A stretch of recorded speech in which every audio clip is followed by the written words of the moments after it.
नमस्कार दोस्तों, फिजिक्स की ऑनलाइन क्लास में आपका हार्दिक स्वागत है।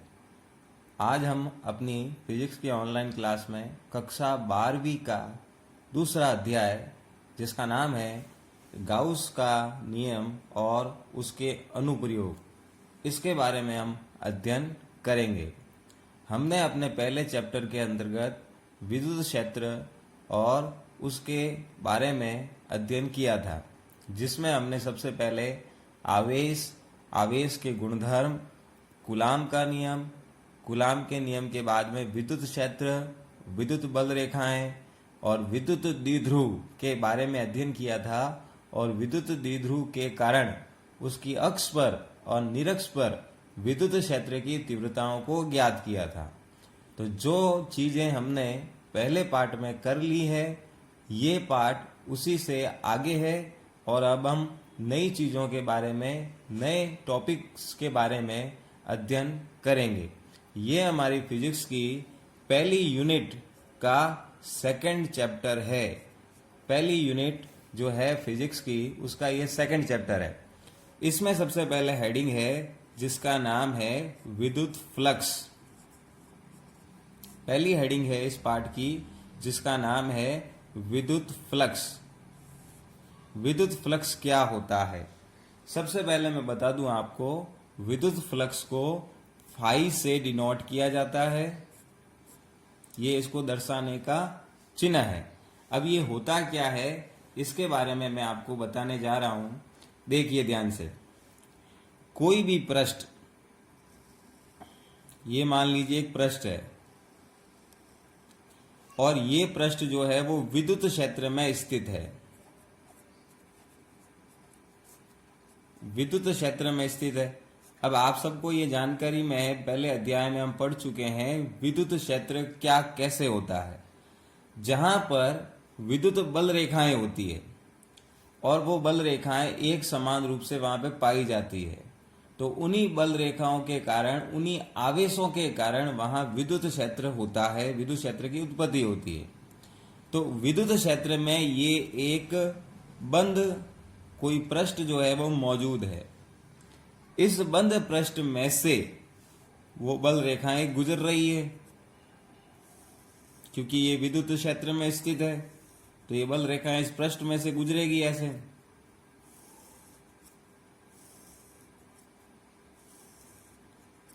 तो इसी पृष्ठ, अब देखिए परिभाषा समझा रहा हूं, इसी पृष्ठ के लंबवत गुजरने वाली जो ये बल रेखाएं हैं, इन्हीं बल रेखाओं की संख्या को, इन्हीं बल रेखाओं की संख्या को विद्युत फ्लक्स कहा जाएगा।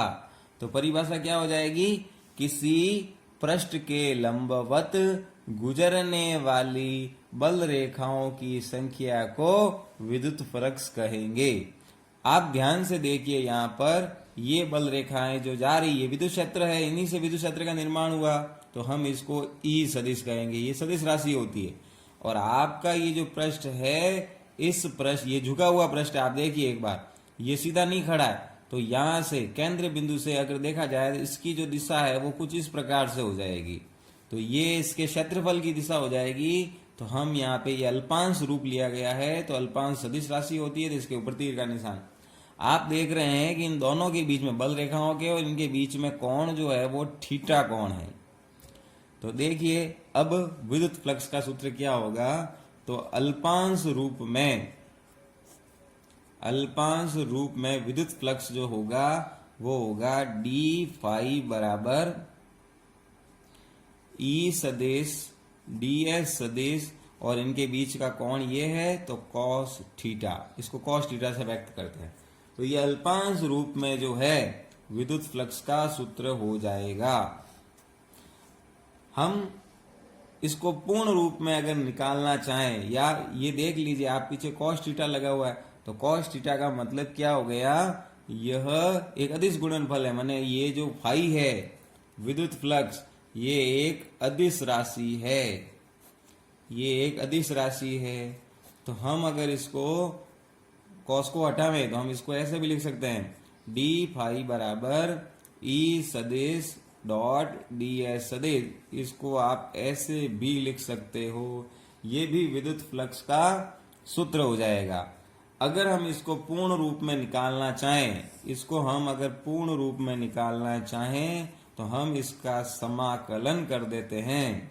तो लिखेंगे समाकलन करने पर, तो समाकलन अगर करेंगे तो क्या हो जाएगा, समाकलन करने पर इधर हो जाएगा डी फाई बराबर, इधर हो जाएगा आपके, ये बंद पृष्ठ है तो समाकलन के निशान के अंदर गोला लगाना है, इससे पता चलता है कि ये बंद पृष्ठ है।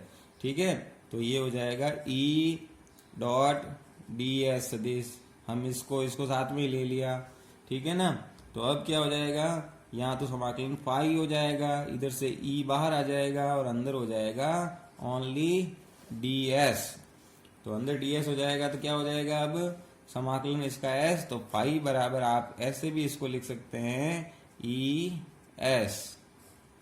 तो ये भी इसका सूत्र हो सकता है। इसके कितने सूत्र हो गए, ये वाला और ये वाला, इसके इतने सारे सूत्र हो गए हैं। तो ये सब सूत्र जो है यह विद्युत फ्लक्स के सूत्र कहलाते हैं। तो ये विद्युत फ्लक्स की हेडिंग हो गई। क्या परिभाषा होती है, वापस देख लीजिए। कोई बंद पृष्ठ जो है एक विद्युत क्षेत्र में स्थित है, तो इसी बंद पृष्ठ में से गुजरने वाली बल रेखाओं की संख्या को विद्युत फ्लक्स कहा जाता है। इसका अल्पांश रूप में जो फॉर्मूला होता है वो होता है डी फाई बराबर E D S cos theta. Then cos theta हटाया जाए, अदिश गुणनफल है, तो डी फाई बराबर ई डॉट डी एस। ये जो फाई है ये एक अदिश राशि है, विद्युत फ्लक्स जो है वो अदिश राशि है। पूर्ण रूप में निकालने के लिए समाकलन कर दीजिए, तो फाई बराबर आ जाएगा ई एस। ये इसके सूत्र हो गए। अब हम इसका लिखते हैं मात्रक। तो मात्रक, इसका मात्रक क्या होगा, तो फाई का मात्रक ध्यान दीजिए, सूत्र है ई एस, और ई एस सूत्र है तो ई जो पहले पार्ट में हम पढ़ चुके थे, ई को हम लिख सकते हैं न्यूटन बटा कूलाम, इसका मात्रक होता है न्यूटन बटा कूलाम, बने एफ बटा क्यू। ये इसकी पिछले पार्ट में इसका सूत्र भी आया था। तो अगर हम ये यहाँ रख दें तो फाई बराबर हो जाएगा F upon Q into S. ये इसका एक और सूत्र आ गया।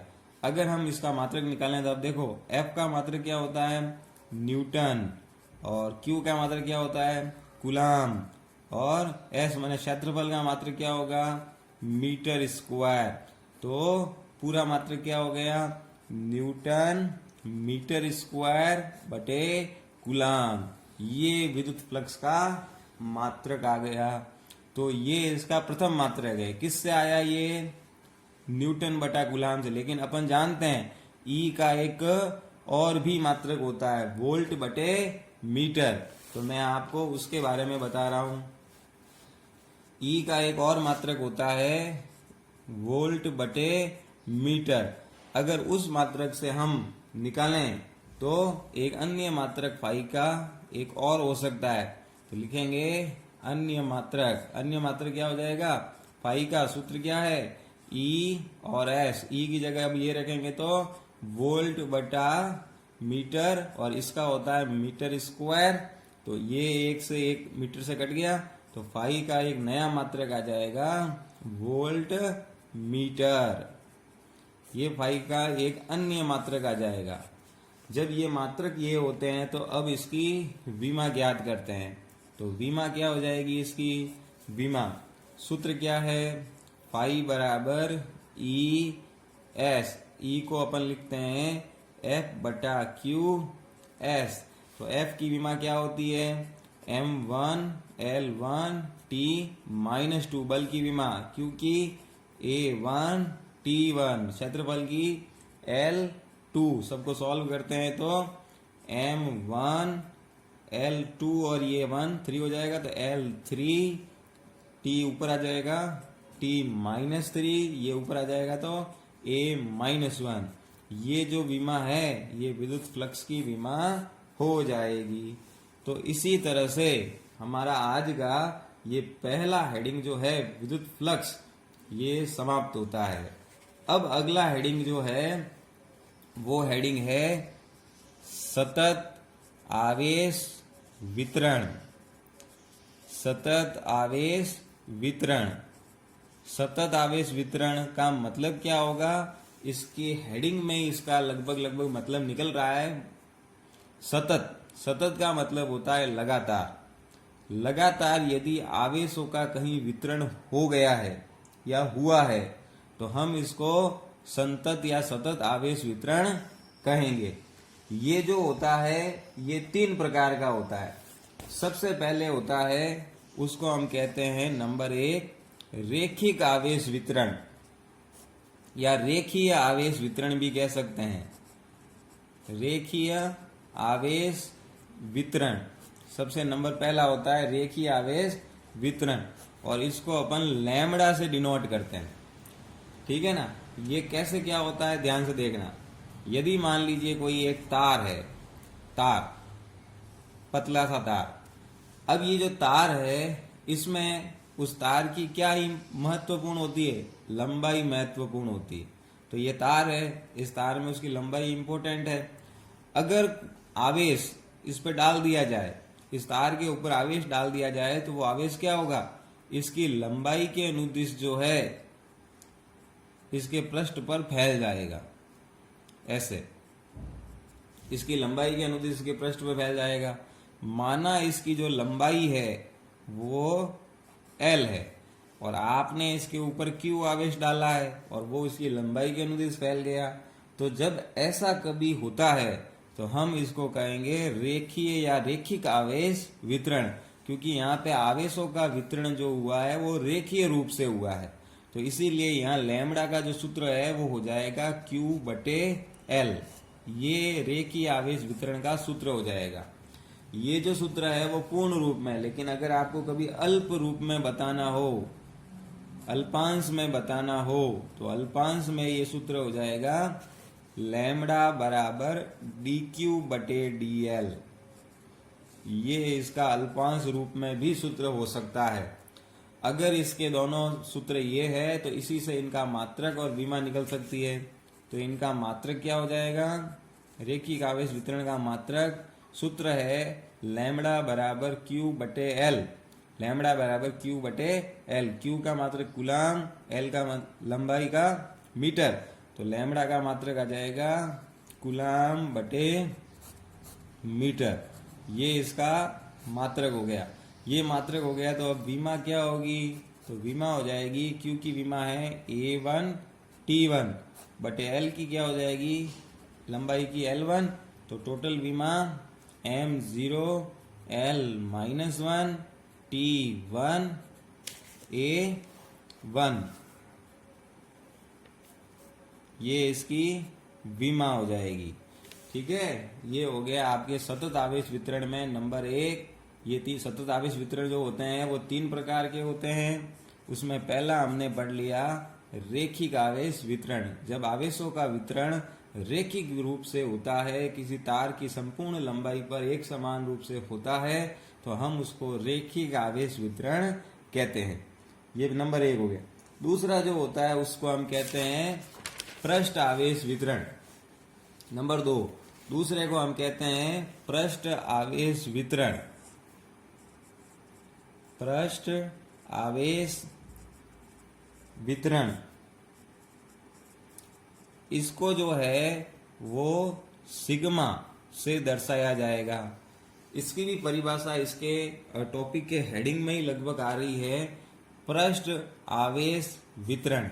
माने अगर आवेश का वितरण किसी भी वस्तु के संपूर्ण पृष्ठ पर हो जाता है, ठीक है ना, तो उसको हम पृष्ठ आवेश वितरण कहेंगे। जैसे हमने कोई वस्तु ले ली, ये उसका एक पृष्ठ है, कोई भी वस्तु का सिर्फ एक ही पृष्ठ है ये। अगर हमने Q आवेश इसके ऊपर डाल दिया तो वो आवेश इस पूरे पृष्ठ के क्षेत्रफल पर अगर समान रूप से वितरित हो जाए तो हम इसे पृष्ठ आवेश वितरण कहेंगे। ये समान रूप से इसके क्षेत्रफल पे, ये एक पृष्ठ है, ये पृष्ठ की लंबाई हो जाती है और ये पृष्ठ की चौड़ाई है। तो पृष्ठ की लंबाई और चौड़ाई है, मतलब इसका क्या है? क्षेत्रफल है। तो ये क्षेत्रफल, इसी को आप S से डिनोट करते हो या A से भी डिनोट कर सकते हो। ठीक है। तो ये जो है पूरे आवेश जो क्यू आपने डाला, ये पूरा क्यू आवेश इसके पृष्ठ पर समान रूप से वितरित हो गया है, इसी को हम कहेंगे पृष्ठ आवेश वितरण। तो इसी से इसका फॉर्मूला क्या हो जाएगा, सिग्मा बराबर क्यू बटे एस, ये इसका फॉर्मूला हो जाएगा। जहां एस क्या है, क्षेत्रफल, क्यू क्या है, आपने जो डाला है वो आवेश है, तो हम इसको कहेंगे पृष्ठ आवेश वितरण, ये इसका फॉर्मूला हो जाएगा। ये पूर्ण रूप में, अल्पांश रूप में अगर देना है तो क्या फॉर्मूला हो जाएगा, सिग्मा बराबर डी क्यू बटे डी एस, ये अल्पांश रूप में हो गया। तो यहां से अब इसका मात्रक क्या हो जाएगा, मात्रक सूत्र है क्यू बटा एस, तो मात्रक कूलाम बटे एस का क्षेत्रफल का मात्रक मीटर स्क्वायर, तो मात्रक हो जाएगा कूलाम बटे मीटर स्क्वायर। इसी से विमा क्या होगी, क्यू की विमा A1 T1, क्षेत्रफल की L2, तो टोटल विमा M0 L-2 T1 A1, ये इसकी विमा हो गई। ठीक है, तो इसी को हम पूरे हेडिंग को कहते हैं पृष्ठ आवेश वितरण। अब हमें तीसरा प्रकार का इसमें लेना है। तीसरा प्रकार इसका होता है आयतन आवेश वितरण। आयतन आवेश वितरण, आयतन आवेश वितरण को जो है हम रो से डिनोट करते हैं। परिभाषा इसी हेडिंग के नाम में ही आ रही है, आयतन आवेश वितरण। माने अगर किसी भी आवेशों का वितरण जो है वो वस्तु के संपूर्ण आयतन में अगर होता है तो हम उसे आयतन आवेश वितरण कहेंगे। जैसे एक मैं वस्तु ले रहा हूं घन आकृति की, ये मैं एक घन आकृति की वस्तु ले रहा हूं। अब ये इसकी लंबाई हो गई, ये इसकी चौड़ाई हो गई और ये इसकी ऊंचाई हो गई। माने लंबाई, चौड़ाई और ऊंचाई, ये इसकी तीनों विमाएं यहां दे रखी है। इसका मतलब इसका आयतन क्या हो जाएगा घन का, इसको अपन V कहते हैं, वो हो जाता है लंबाई इंटू चौड़ाई इंटू ऊंचाई, ये इसका आयतन हो जाता है। हम क्या करते हैं, कोई भी Q आवेश इसके ऊपर डालते हैं, तो जब हम Q आवेश इसके ऊपर डालेंगे तो यहाँ पर आवेश जो है वो इसके संपूर्ण आयतन में पूर्ण रूप से फैल जाता है, संपूर्ण आयतन में पूर्ण रूप से फैल जाता है ऐसे। तो हम इसको आयतन आवेश वितरण कहेंगे। तो परिभाषा क्या होगी, जब किसी वस्तु पर आवेश डाला जाए और वह आवेश उस वस्तु के संपूर्ण आयतन पर समान रूप से वितरित हो जाए तो हम उसे आयतन आवेश वितरण कहेंगे। तो इसी से इसका सूत्र क्या हो जाएगा, तो रो बराबर क्यू बटे वी। यहां से परिभाषा ऐसे भी दे सकते हैं, किसी वस्तु के एकांक आयतन में मौजूद आवेश को आयतन आवेश वितरण कहते हैं। हम इसकी परिभाषा ऐसे भी दे सकते हैं, ये इसका सूत्र हो गया। अल्पांश रूप में इसका सूत्र क्या हो जाएगा, तो अल्पांश रूप में लिखेंगे तो हो जाएगा रो बराबर डी क्यू बटे डी वी, ये अल्पांश रूप में हो गया। यहीं से इसका मात्रक क्या हो जाएगा, मात्रक क्यू का मात्रक कूलाम और आयतन का मात्रक मीटर क्यूब, तो ये इसका मात्रक हो गया। तो यहीं से विमा क्या होगी, तो लिखेंगे विमा Q की विमा A1 T1 बटे V की विमा L3, टोटल विमा M0 L-3, L ऊपर आ गया, T1 A1, ये इसकी विमा हो गई। तो इसको हम कहेंगे आयतन आवेश वितरण। आज हमने सेकंड चैप्टर में कुछ चीजों को अध्ययन किया है। सबसे पहले विद्युत फ्लक्स के बारे में अध्ययन किया। ऐसा कोई पृष्ठ जो विद्युत क्षेत्र में स्थित है, कोई ठोस पृष्ठ, काल्पनिक पृष्ठ ले लिया, वो विद्युत क्षेत्र में स्थित है, उसमें से गुजरने वाली बल रेखाओं की संख्या को हम विद्युत फ्लक्स कहते हैं। ये एक अदिश राशि होती है। ये इसका फॉर्मूला है अल्पांश रूप में डी फाई बराबर E D S cos theta. अगर हम इसको समाकलित रूप में लिखें तो हम ऐसा भी लिख सकते हैं इसको, फाई बराबर बंद पृष्ठ ई डी एस कॉस थीटा। हम इसको ऐसे भी लिख सकते हैं। यही हमने चीज यहाँ पे भी बताई है आपको इसमें। तो ये सबसे पहली हेडिंग पढ़ी। सबसे पहले इसकी परिभाषा आनी चाहिए। ये अदिश राशि है और इसका मात्रक और विमा जो है वो हमें पूछी जाती है, उसका हमें अध्ययन करना है। इसकी विमा को याद रखने की कोशिश की जाए। दूसरा हेडिंग हमने पढ़ा है सतत आवेश वितरण। 3 प्रकार का होता है।